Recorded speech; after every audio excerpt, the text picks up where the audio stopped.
Christmas,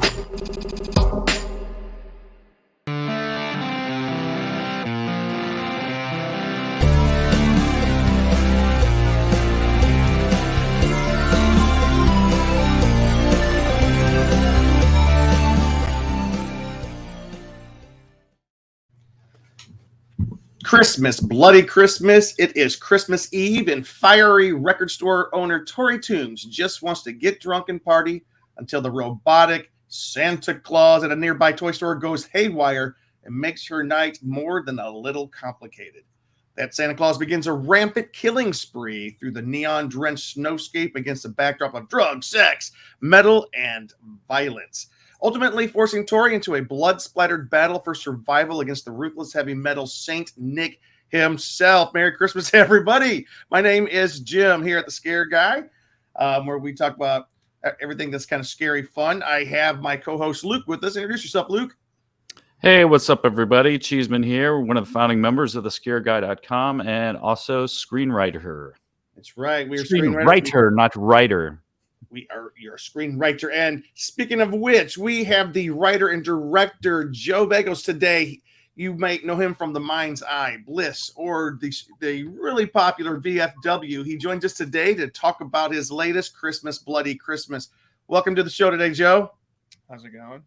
It's going well. We are really excited to see you today.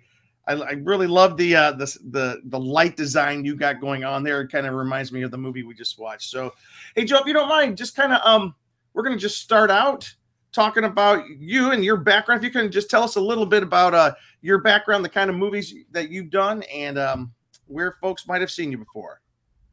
This is my fifth movie to be released. I started like 10 years ago with a tiny movie, Almost Human, which I made on my credit cards, and got into some big festivals, sold to IFC. And I've kind of just been slowly going, up in budget and size since then, but stuck to the horror genre. I made Mind's Eye, my second movie, which is like a violent telekinetic revenge movie. Made Bliss, which is like a 16 millimeter psychotronic hallucinatory vampire movie. VFW, just like a old school siege movie. And then this, just a robot slasher holiday sleazy Yuletide yarn. Sleazy Yuletide yarn. Hey, and I just want to make sure that we don't forget to mention Shudder and RLJE Films are releasing Christmas, Bloody Christmas in theaters and streaming on Shudder on December 9th. I actually checked my local. I'm here in Los Angeles. I checked the local times. It's already shown here in the LA area, so it's kind of cool. It's out now, so if you haven't seen it yet, go out and check it out. The film stars Riley Dandy, Sam Delich, Jonah Ray Rodriguez from the Mystery Science Theater 3000, Dora Madison, Jeremy Gardner, with Jeff Daniel Phillips, 3 from Hell, and Abraham Ben Ruby. All right. Look, if you don't mind, without spoiling it, and then I'm going to throw it over to Luke, if you can just kind of set up the plot, the setting, and kind of what should folks expect going into the theater with this film? Well, you already went over the plot, I guess, in the beginning. I don't want to reiterate that, but it's really definitely a hangout party movie.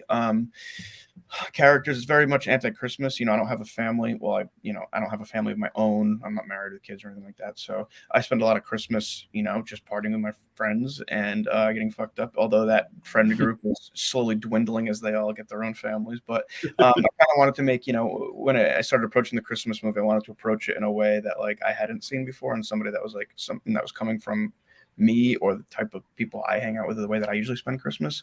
So it's very much a hangout movie. It's, taking deadly serious. We're not like doing any kind of ironic winking at the camera, it's very much a fun kind of Richard Linklater inspired first half that just turns into a giant set piece for the second half.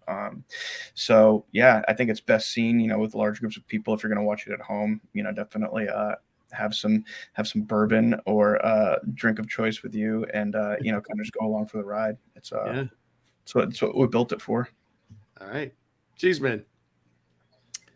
Yeah, so like, it sounded like you gave a little background on kind of like your background on Christmas. Is that kind of like the main, like what kind of was that kind of the thing that came up with the idea, or did you have like a specific moment like, hey, that would be a good idea for a movie, and kind of create this Santa killing character?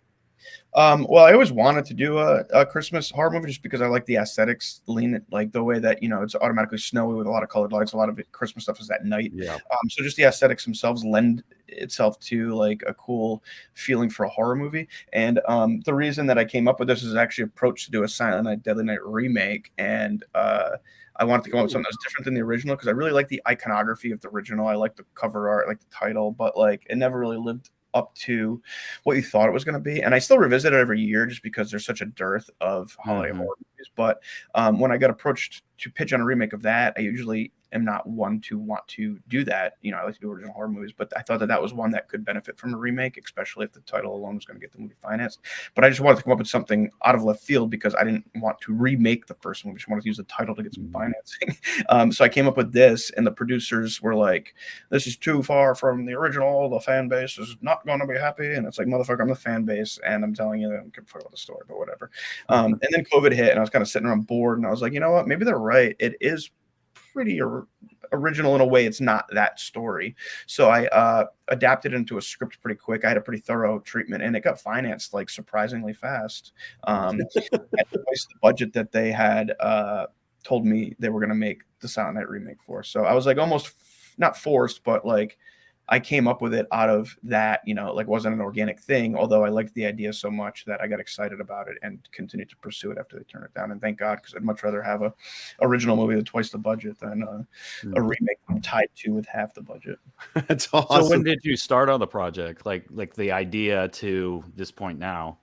Well, I did the pitch and the treatment like the February 2020 because it was right before COVID. Okay. So I don't know. It was like a couple of weeks to kind of land on the idea and do the detailed treatment. And then I actually wrote the script in 5 days. Wow. Amazing. Nice. I usually take a couple months to write scripts, but just because the treatment was so fleshed out and it is like a script that's point A to point B to point C, like there's no like, oh, I need to cross cut and build, multiple storylines to this. It's like, no, it's a survive the night movie. And it was all there on the page for the most part in the treatment. So like I was doing nothing during COVID. I just spent like 16 hours a day over 5 days and I banged it out. And I was like, oh, well, that's out of there. And I gave it to my reps and it got financed pretty fast. And then we got the money at the end of 2021, like the very, very, very end. So we started pre-production in early January of this year, shot in March and April, and then finished it for Labor Day.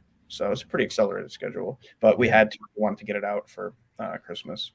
Can I ask you where, like in the film, you got this pretty amazing Christmas street, this town. Where's that at? That's this town called, so I'm in Los Angeles too. But I didn't want to, I shot my first 2 movies in New England. It was fucking freezing. I didn't want to do that again. And I wanted to be kind of close to LA so that my effects people warehouse is here. A lot of the actors probably be here, a lot of the crews here. And I just wanted it to be a little warmer. Our idea was to bring in fake snow that was like real snow, but it would last a few days because it was sort of cold, but not like below zero cold like it is in fucking New England. So we scouted a bunch of California, and this place, Placerville, it's about an hour outside of Sacramento, a couple hours outside of San Fran.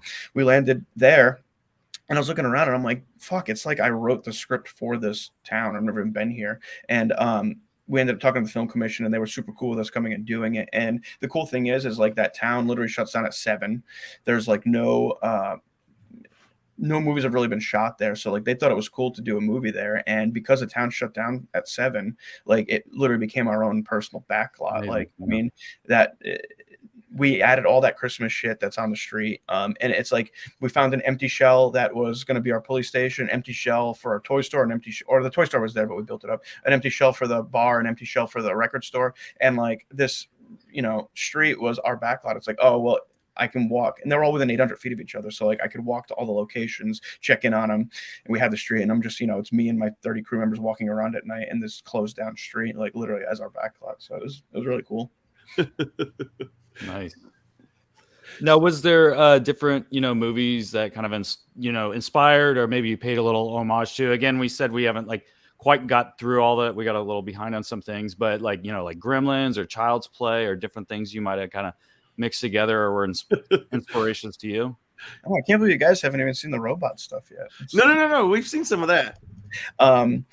Well, it's very much, I would say Terminator is the only like hard reference, like where it's like, oh, I'm going to like, I want to make just 'cause I love Terminator so much. I think that the rest of the references is kind of just like it wasn't something that I was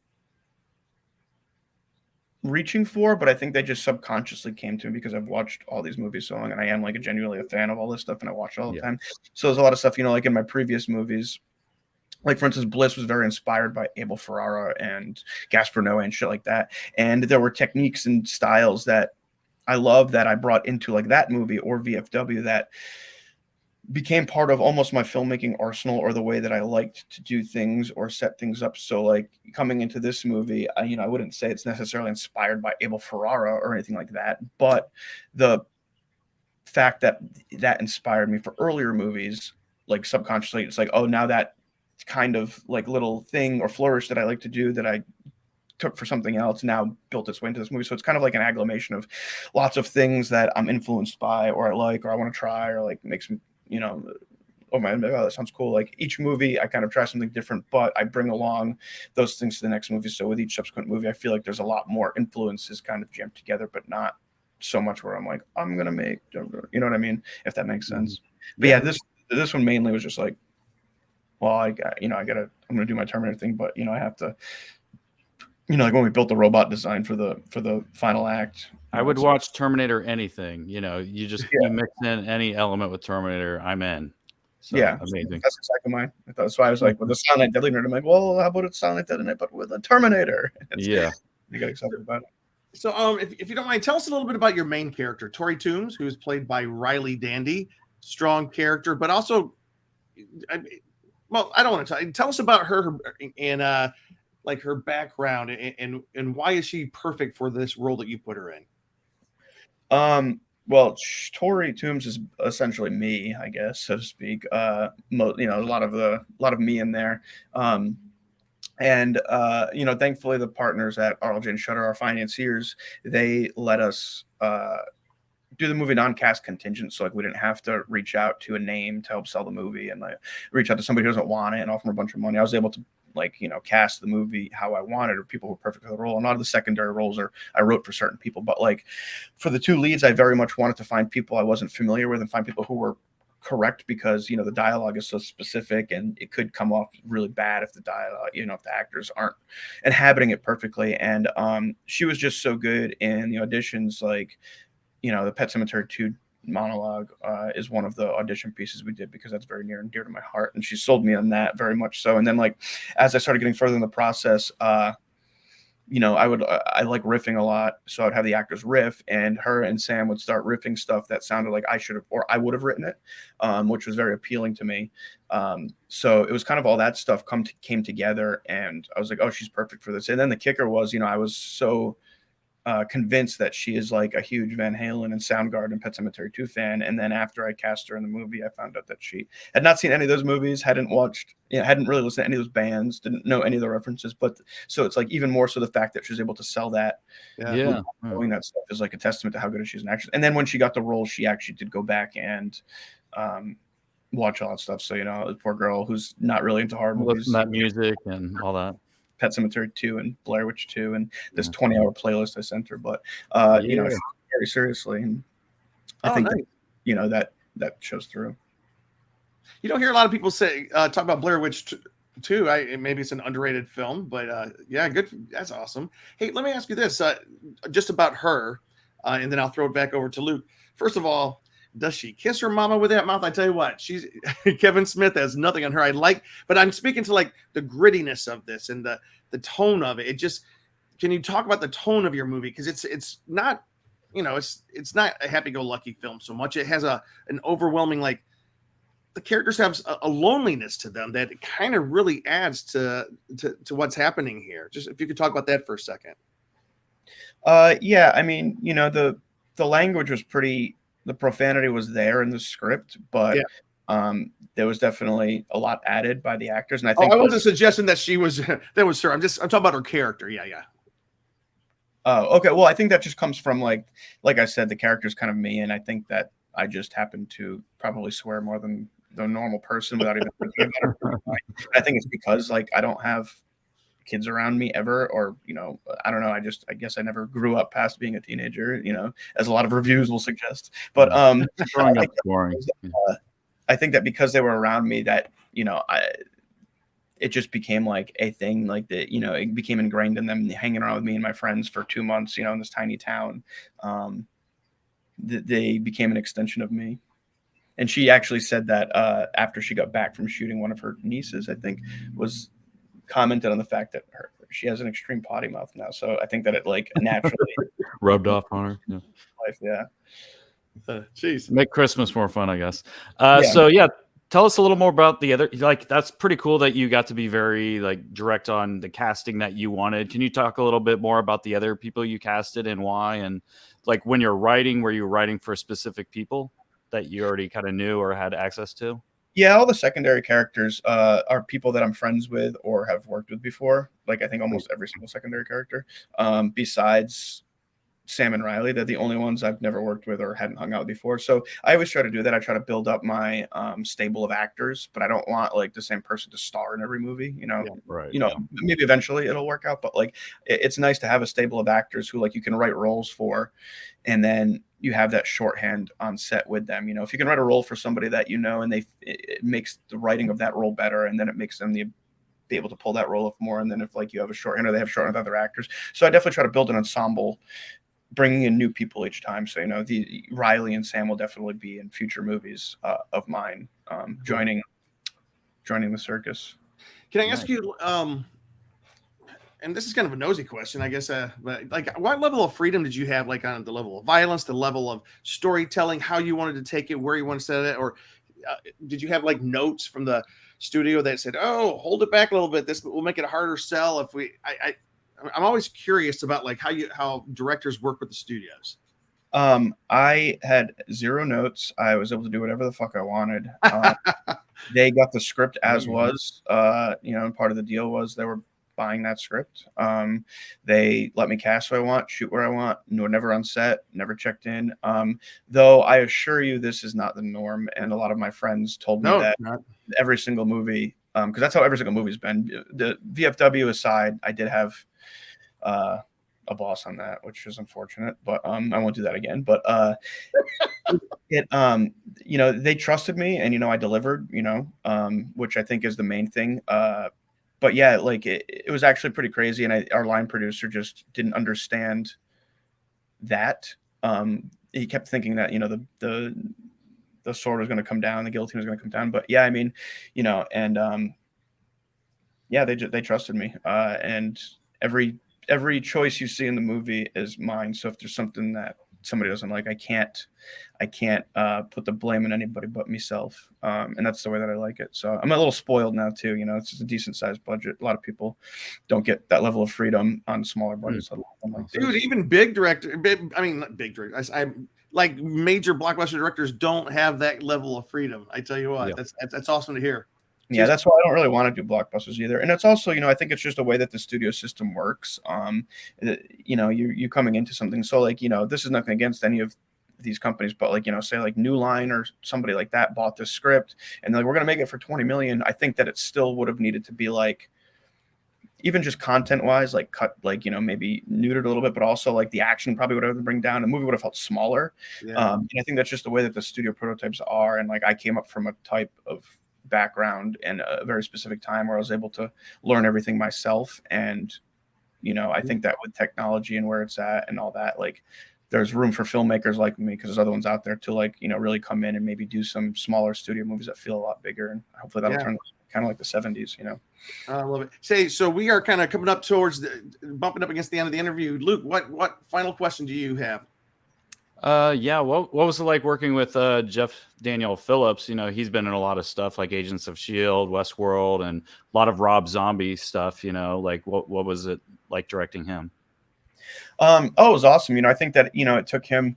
I think he was taken aback by the kind of style of movie that or not style of movie that we're making, but the style of making the movie. Like kind of just very small, organic, collaborative thing. And I don't know if he was expecting that or what, but I know that he was having a blast for sure, and I can't wait to work with him again.